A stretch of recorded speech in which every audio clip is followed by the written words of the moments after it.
Hello student, we will discuss sixth chapter of class 9th, that is lines and angles. Lines के बारे में सबसे पहले हम लोग देखेंगे कि लाइंस होता क्या है। लाइन क्या है? तो line is the collection of infinity number of points and extend endless in the both of the direction. इसमें क्या है, जो लाइन क्या होता है, तो लाइन बहुत सारे पॉइंट्स का कलेक्शन होता है। बहुत सारे पॉइंट को जब हम एक साथ मिला देंगे तो एक लाइन फॉर्म होगा। ऐसे में देखते हैं हम लोग, यह पॉइंट है, यह भी पॉइंट है, यह भी पॉइंट है, यह भी पॉइंट है, यह भी पॉइंट है, इस तरह से बहुत सारे पॉइंट है। इसको हम एक साथ अगर मिला दें तो क्या फॉर्म करेगा, तो यह लाइन फॉर्म करेगा। इसे ही देखते हैं हम लोग, तो लाइन क्या है, तो line is the collection of infinity number of points and x tends endless in the both of the direction. यानी कि एक लाइन जो है इसको हम दोनों तरफ एक्सटेंड इंडलेस, यानी कि इसको दोनों तरफ एक्सटेंड कर सकते हैं। इंडलेस में अनंत तक इसको एक्सटेंड कर सकते हैं। कोई लाइन है ए बी, तो इधर भी हम देख रहे हैं इसको एक्सटेंड किए, इधर भी एक्सटेंड किए, यानी कि एक लाइन को पृथ्वी पर भी खींचना असंभव है। हम उसको पृथ्वी पर भी नहीं खींच सकते, एक अर्थ पे भी एक लाइन को हम नहीं खींच सकते हैं। इसलिए क्यों नहीं खींच सकते हैं, क्योंकि लाइन को हम दोनों तरफ से क्या कर सकते हैं, एक्सटेंड कर सकते हैं, इसलिए इसको खींचना असंभव है। तो लाइन देख लिया, it is denoted by, line को हमको डिनोट करना है, it is denoted by A B, it is denoted by A B लिखकर उसके ऊपर हम लोग एक लाइन का साइन दे देंगे। उसके बाद हम लोग देखते हैं लाइन सेगमेंट। लाइन सेगमेंट क्या होता है, तो लाइन सेगमेंट को जनरली एक सिंपल सा डिफिनीशन है, the part of A line is called line segment. अगर आपको लाइन सेगमेंट का कोई डिफिनीशन आपसे पूछे, अगर आपको याद नहीं है तो आप लोग डायरेक्ट बता सकते हैं, जो क्या, the part of A line is called line segment. इसी को हम लोग थोड़ा अच्छा तरह से लिखे हैं definition, a part of A portion of A line with to and point is called line segment. Line segment का कितना एंड पॉइंट होता है, तो टू एंड पॉइंट होता है। तो वही लिखा है, part of A portion of A line, part of portion of A line, यानी कि एक लाइन का ही पार्ट जिसका दो एंड पॉइंट हो, उसको हम लोग क्या बोलते हैं, लाइन सेगमेंट बोलते हैं। ऐसे में लाइन सेगमेंट को हम लोग देख लेते हैं। लाइन सेगमेंट क्या, यह एक लाइन है, इसी के एक पार्ट, जैसे मान लेते हैं एक लाइन में से अगर की लाइन का एक पार्ट को हम लोग निकाल लेंगे तो वह लाइन सेगमेंट तैयार होगा, लाइन सेगमेंट हमको मिलेगा। जैसे ए बी क्या है, एक लाइन सेगमेंट है, इट इज डिनोटेड बाय, इसको हम लोग कैसे डिनोट करेंगे, तो ए बी लिखकर उसके ऊपर एक एरो का साइन दे देंगे, तो यह एक लाइन सेगमेंट को हम लोग डिनोट कर दिए, ठीक है। उसके बाद देखते हैं, लाइन सेगमेंट भी हो गया। उसके बाद हम लोग देखते हैं रे। लाइन पढ़ा दिए आप लोग, लाइन समझ में आ गया होगा, लाइन सेगमेंट समझ में आ गया होगा। अब देखते हैं रे क्या होता है, तो यह देखते हैं रे, तो a part of A line with one end point is called ray, a part of a line with one end point is called ray। यानी कि एक लाइन का वैसा पार्ट जिसका एक ही पॉइंट फिक्स हो, जिसका केवल एक ही पॉइंट हो, उसको हम लोग क्या बोलते हैं, रे बोलते हैं। जिसका एक पॉइंट फिक्स हो और दूसरा जो पॉइंट हो उसको हम लोग इन्फिनिटी मतलब इनलेस तक एक्सटेंड कर सकते हैं, उसको क्या बोलते हैं, जो वह एक रे है। इसलिए इसको डिनोट किया जाता है ए बी। मान लेते हैं यह कोई पॉइंट ए है, यह पॉइंट आपका बी है, इसको अगर डिनोट करना है तो ए बी लिखकर ऊपर एक एरो का साइन दे देंगे, तो यह आपका क्या हो गया, रे हो गया। अब हम लोग लाइन भी देख लिए, लाइन सेगमेंट भी देख लिए, रे देख लिए। लाइन क्या होता है, जिसका नो एंड पॉइंट होते हैं। लाइन सेगमेंट क्या होता है, जिसका टू एंड पॉइंट होते हैं। और रे क्या होता है, जिसका वन एंड पॉइंट होता है। अब इसको आप लोग नोट कीजिए, इसके बाद हम लोग एंगल के बारे में पढ़ेंगे, एंगल क्या होता है, ठीक है, नोट कीजिए। सॉरी, हम लोग एंगल से पहले इंटरसेक्टिंग लाइन और नॉन इंटरसेक्टिंग लाइन के बारे में जानते हैं। इंटरसेक्टिंग लाइन क्या होता है और नॉन इंटरसेक्टिंग लाइन क्या होता है। तो सबसे पहले हम लोग इंटरसेक्टिंग लाइन के बारे में जानेंगे। तो two distinct line are intersecting if they have a common points.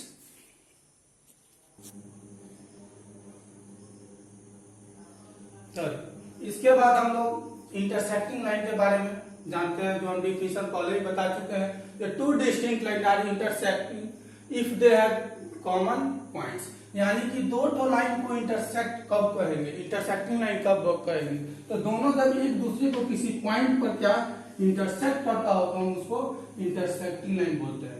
यह ए बी और सी डी दो तो लाइन है जो पॉइंट ओ पर क्या करता है, एक दूसरे को इंटरसेक्ट करता है, इसलिए हम इसको इंटरसेक्टिंग लाइन बोलेंगे।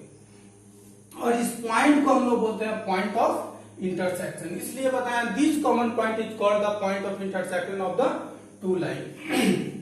और यह जो पॉइंट है यह पॉइंट ऑफ इंटरसेक्शन है, दोनों लाइन का पॉइंट ऑफ इंटरसेक्शन है। कौन है, तो ओ, यह पॉइंट ओ है, यह पॉइंट ऑफ इंटरसेक्शन। उसके बाद हम लोग नॉन इंटरसेक्टिंग लाइन के बारे में जानते हैं। Two distinct line which are not intersecting are said to be a parallel line. Two distinct lines which are not intersecting are said to be a parallel. Non intersecting line बोलिए या parallel line बोलिए। Non intersecting line कौन होगा, जो parallel होगा वो non intersecting line होगा।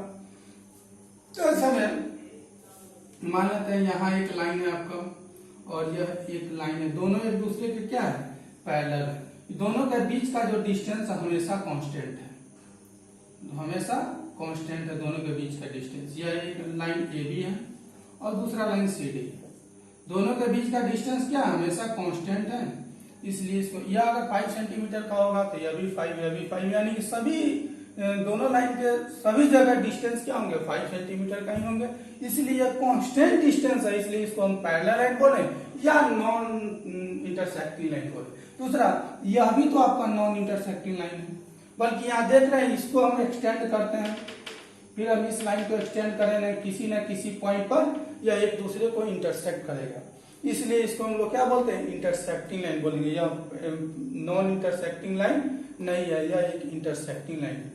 यहाँ पर हम लोग इस पॉइंट ऑफ इंटरसेक्शन का जो हम वैल्यू निकालना जानते हैं, जो linear equation in two variable में क्लास 10th में हम लोग पढ़ेंगे, जो इसमें जो इस पॉइंट है इसका वैल्यू हम लोग कैसे निकालते हैं।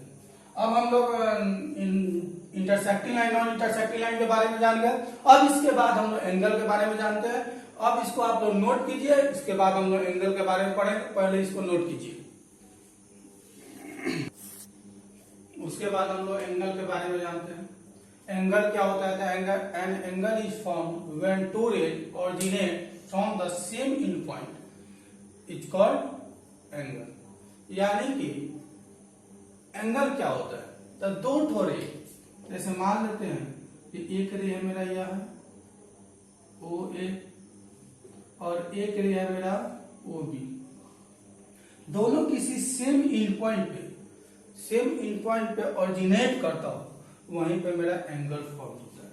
यह एंगल जो होता है, जो मान लेते हैं ओबी कोई रे है, यह एंटी क्लॉकवाइज में मूव करेगा, तो जो जैसे पहले बी ओबी है, कोई लाइन यहाँ ओ से कोई पॉइंट लाइन जो है, रे जो है वो मूव करते करते ए तक गया, और एंटी क्लॉकवाइज डायरेक्शन में जब वो मूव करता हो तो वहीं पे मेरा एंगल फॉर्म होता है। और यह एंगल जो होता है, जो मान लेते हैं कोई एंगल थीटा है, यह हमेशा पॉजिटिव होता है, और यही एंगल जब क्लॉकवाइज डायरेक्शन में मूव करेगा तो वहां पर इसका वैल्यू निगेटिव होगा, इस एंगल का वैल्यू निगेटिव होता है। निगेटिव के बारे में हमको 9th 10th में नहीं पढ़ना, इसको आगे क्लास में हमको 11 12 में इसके बारे में पढ़ना है। तो यह एंटी क्लॉकवाइज में मूव कर रहा है, इसलिए इसका वैल्यू क्या होगा, प्लस होगा।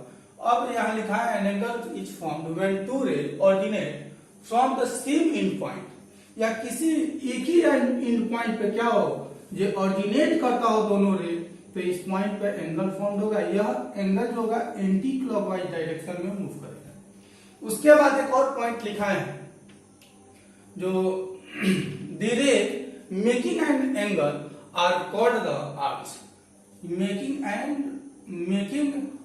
an angle is called the arc. The rays making an angle are called the arcs. यानी कि वह रे जो एंगल को फॉर्म करता है, तो इस रे को क्या बोलते हैं, आर्म्स बोलते हैं। इस रे को हम लोग आर्म्स बोलते हैं। जो वह रे जब एंगल को बनाता है तब उसको हमको लोग क्या बोलते हैं, आर्म्स बोलते हैं। और वह जिस point and arms of the angle and the end point is called the vertex of the angle, और वह जो एंड पॉइंट है उसको हम लोग वर्टेक्स बोलते हैं,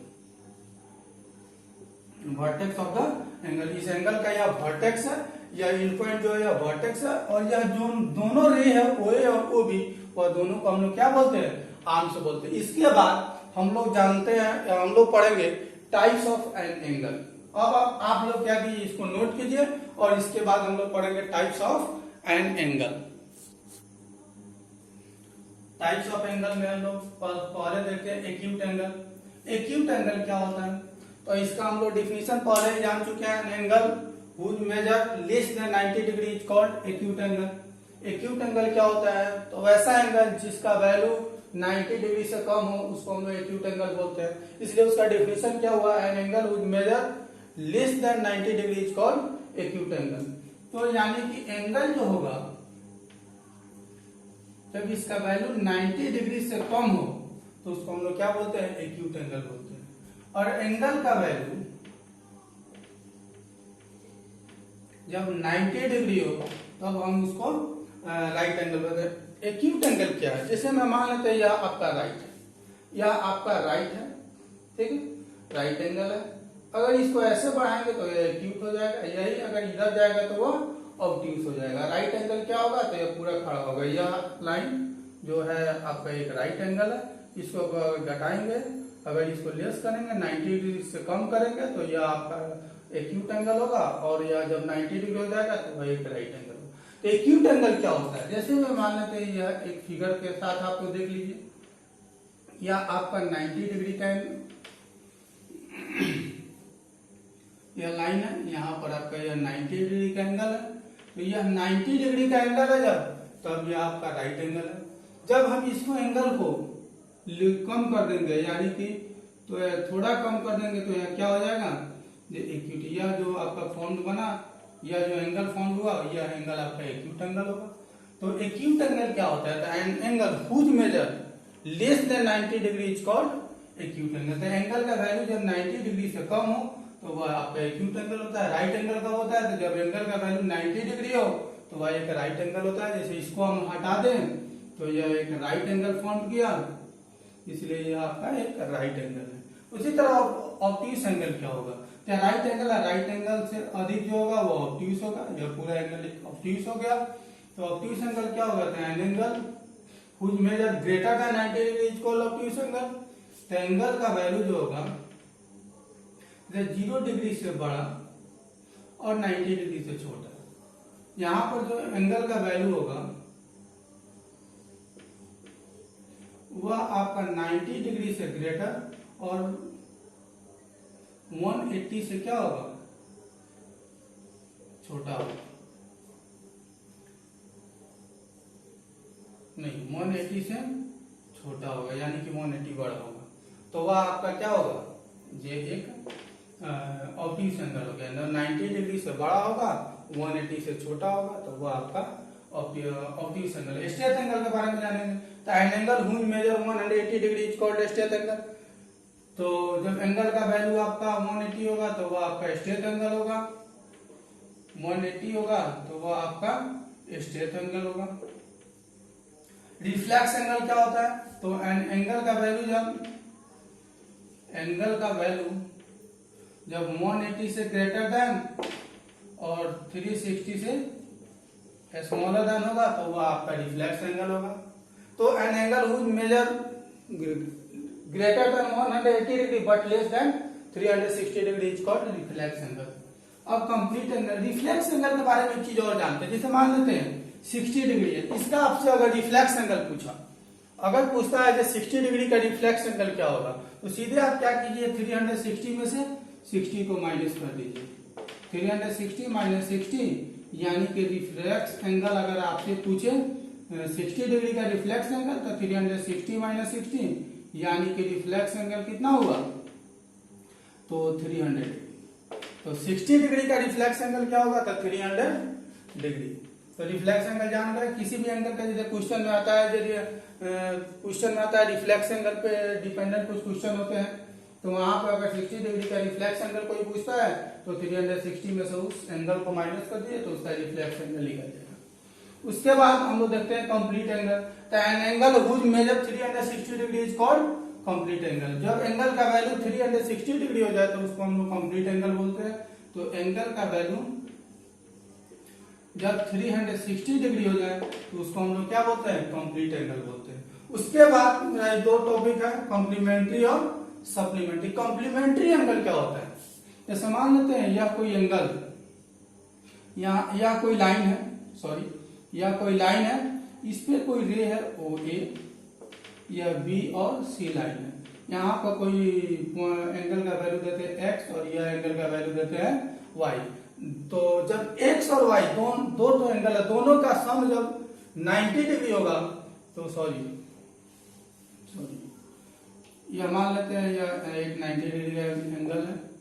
जब यहाँ पर कोई एंगल एक्स है और यहाँ पर कोई एंगल वाई है, ओ ए है, बी है, सी है, जब इस दोनों एंगल का सम 90 डिग्री हो जाए तो हम लोग उसको कॉम्प्लीमेंट्री एंगल बोलते हैं। और जब दोनों एंगल का सम 180 डिग्री आ जाए तो हम लोग उसको सप्लीमेंट्री एंगल बोलते हैं। यहाँ पर कोई रे ओ ए है या बी है या सी है, ठीक है, इसका नाम एक्स दी है और इसका नाम वाई दी है। अगर इस एक्स और वाई का सम, एक्स और वाई नहीं, इसको हम लोग दे देते ए और B,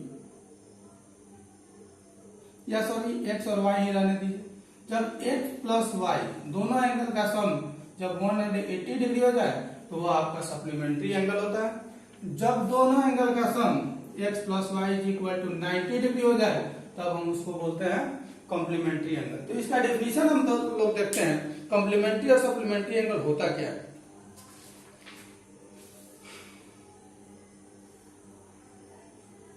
Two angles are called complementary if their sum is 190 degree. Complementary क्या होगा, तो दो एंगल को कब कॉम्प्लीमेंट्री बोलेंगे, तो two angle are said to be a complementary if their sum is 90 degree.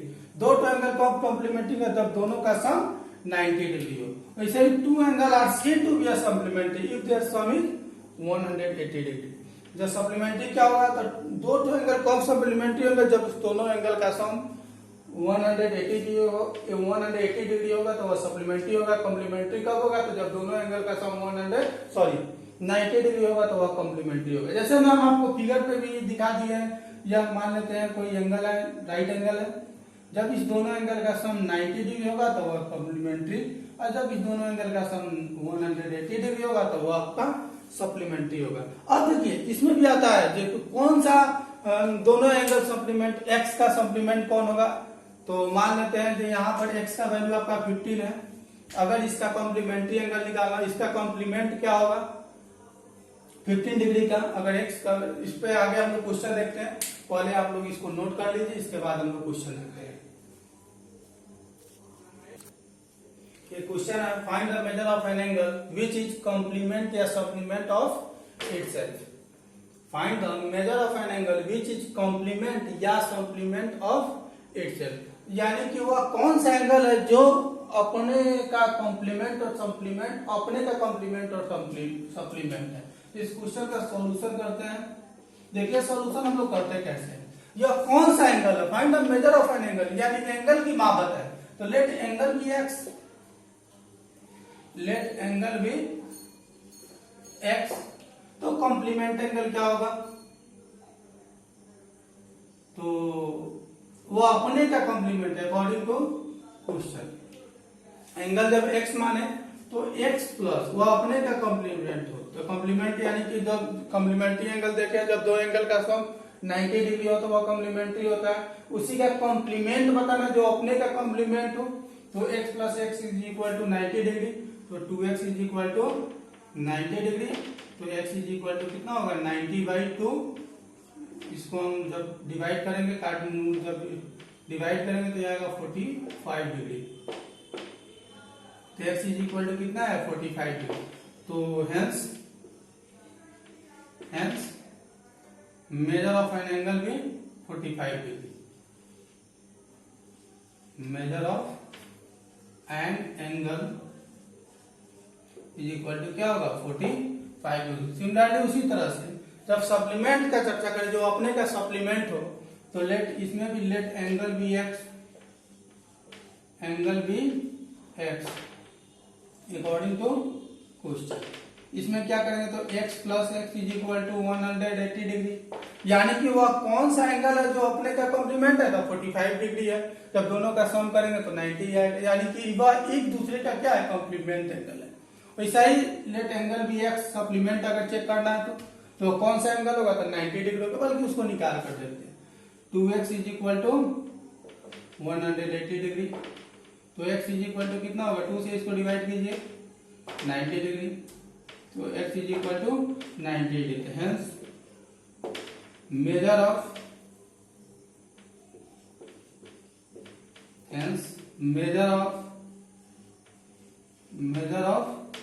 N angle is equal to क्या होगा, 90 डिग्री। तो वह कौन सा एंगल है जो अपने का सप्लीमेंट है, तो 90 डिग्री। वह कौन सा एंगल है जो अपने का कॉम्प्लीमेंट है, तो 40 डिग्री। एंगल का वैल्यू 40 डिग्री है कॉम्प्लीमेंट में, और सप्लीमेंट में कितना आएगा, 90 डिग्री आएगा। इसको आप लोग नोट कीजिए।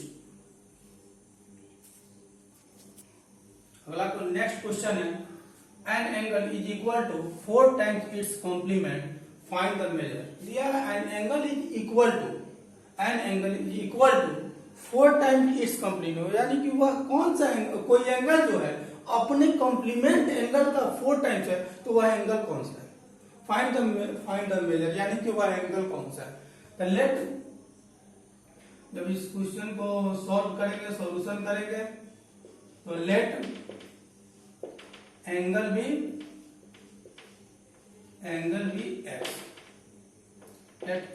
एक्स, तो कॉम्प्लीमेंट एंगल, इसलिए कॉम्प्लीमेंट एंगल भी क्या होगा, कॉम्प्लीमेंट एंगल भी 90 माइनस एक्स। अभी बताए हैं जो किसी भी एंगल का कॉम्प्लीमेंट एंगल निकालना हो तो उसको 90 में से उस एंगल को माइनस कर दीजिएगा। अगर उसका सप्लीमेंट एंगल किसी एंगल का निकालना हो तो 180 में से माइनस कर लीजिएगा। तो कॉम्प्लीमेंट एंगल में क्या करते हैं, 90 में से उस एंगल को माइनस करते हैं, और सप्लीमेंट एंगल में क्या करते हैं, 180 में से उस एंगल को माइनस करते हैं। तो इस क्वेश्चन को सॉल्व करते हैं। तो दिया हुआ है angle is equal to 4 times its complement, यानी कि वह एंगल कौन सा है जो अपने कॉम्प्लीमेंट एंगल का 4 टाइम्स है। तो वह एंगल हम मान लेते हैं, लेट करते हैं, जो x है। तो कॉम्प्लीमेंट एंगल कितना हुआ, 90 minus X, according to question. उसमें जो बोला है जो कौन सा एंगल है जो अपने कॉम्प्लीमेंट एंगल का 4 टाइम्स है, तो 4 into 90 minus X, complement angle का 4 टाइम्स है। बोला है ना, कोई एंगल जो अपने कॉम्प्लीमेंट एंगल का 4 टाइम्स है, तो एंगल x है, तो वह कॉम्प्लीमेंट एंगल निकाले 90 माइनस उसका 4 टाइम्स है, तो 4 टाइम्स है तो 4 से मल्टीप्लाई कर दिए, तो x इज इक्वल टू, इसको मल्टीप्लाई करेंगे तो 360 माइनस 4x। तो x वेरिएबल एक साइड में, कांस्टेंट एक साइड में। अलजेब्रा में हम लोग पढ़े हैं, जो वेरिएबल को एक साइड में करते हैं, कांस्टेंट को एक साइड में करते हैं। तो x plus 4x is equal to 360, तो यह हो जाएगा 5x इज इक्वल टू 360। इसके बाद सॉल्व करेंगे, जो x का वैल्यू उनको निकालना है, तो जो वहां पर कांस्टेंट वैल्यू है उसको इक्वल के दूसरे तरफ ले जाएंगे, तो x इज इक्वल टू कितना हो जाएगा, 360 बाई 5 से इसको डिवाइड करेंगे, 5 7 जा 35, 1 बचा 10, 5 2 जा 10, यानी कि x का वैल्यू कितना है, 72 डिग्री। तो वह कौन सा एंगल है, एंगल का वैल्यू कितना होगा, तो 72 डिग्री होगा। सिमिलरली उसी तरह से कॉम्प्लीमेंट एंगल का एक नेक्स्ट क्वेश्चन है, इसको हम लोग देखेंगे, how many degree are there is an angle which equal to 2/3 of its complement, यानी कि वह कौन सा एंगल का वैल्यू कितना होगा जो अपने कॉम्प्लीमेंट एंगल का 2/3 पार्ट है। वह एंगल क्या होगा जो अपने कॉम्प्लीमेंट एंगल का 2/3 पार्ट है। तो इसमें भी सॉल्यूशन जो करेंगे,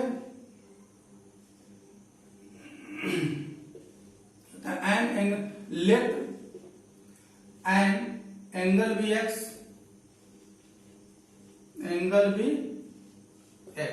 इसमें भी हमको कॉम्प्लीमेंट एंगल का 2/3 बोला है, तो कॉम्प्लीमेंट एंगल का 2/3 कहने का मतलब है जिसका कॉम्प्लीमेंट एंगल निकालेंगे, इसलिए कॉम्प्लीमेंट एंगल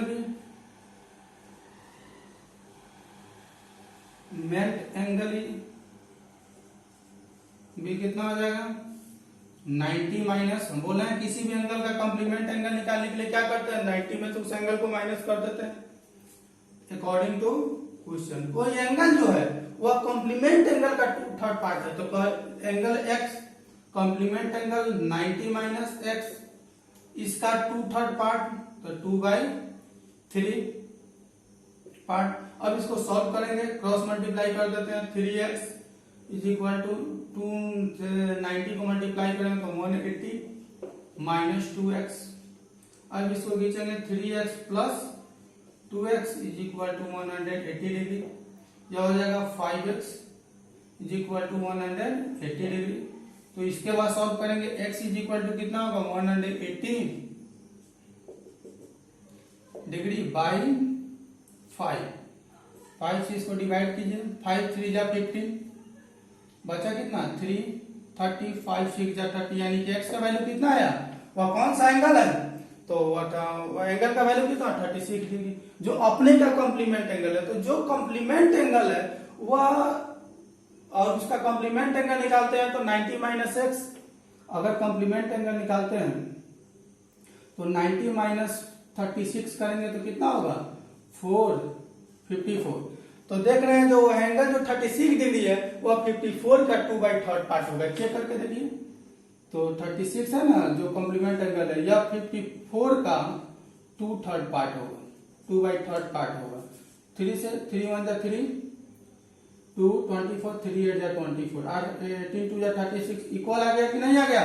तो यह जो होगा अपने कॉम्प्लीमेंट एंगल, जो वो एंगल है वह 50 कॉम्प्लीमेंट एंगल का 2/3 पार्ट है, तो एंगल का वैल्यू कितना होगा 36 डिग्री। इसको आप लोग नोट कर लीजिए। यह क्वेश्चन है, दो टाइप का कॉम्प्लीमेंट का दो क्वेश्चन है, इसको आप लोग सॉल्व कीजिए, इसको नोट कर लीजिए।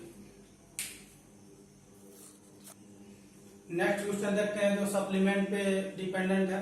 N angle is equal to 1/4 of its supplement, find its measure, यानी कि वह कौन सा एंगल है जो अपने सप्लीमेंट एंगल के इक्वल है, जो अपने सप्लीमेंट एंगल के 1/4 पार्ट के इक्वल है।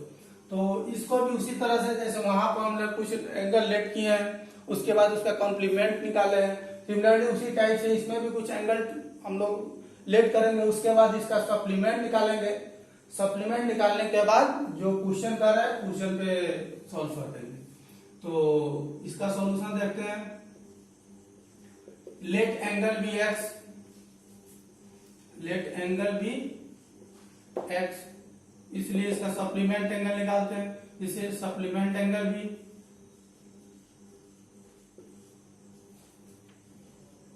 सप्लीमेंट एंगल भी कितना हो जाए। सप्लीमेंट एंगल निकालने के लिए क्या बताए थे, 180 में से उस एंगल को माइनस कर देंगे।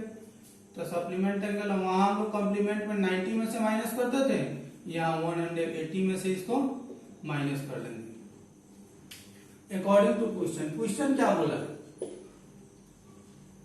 जो अपने वह कौन सा एंगल है जो अपने सप्लीमेंट एंगल का 1/4 पार्ट है। तो x is equal to supplement angle है 180 माइनस x का 1/4 पार्ट।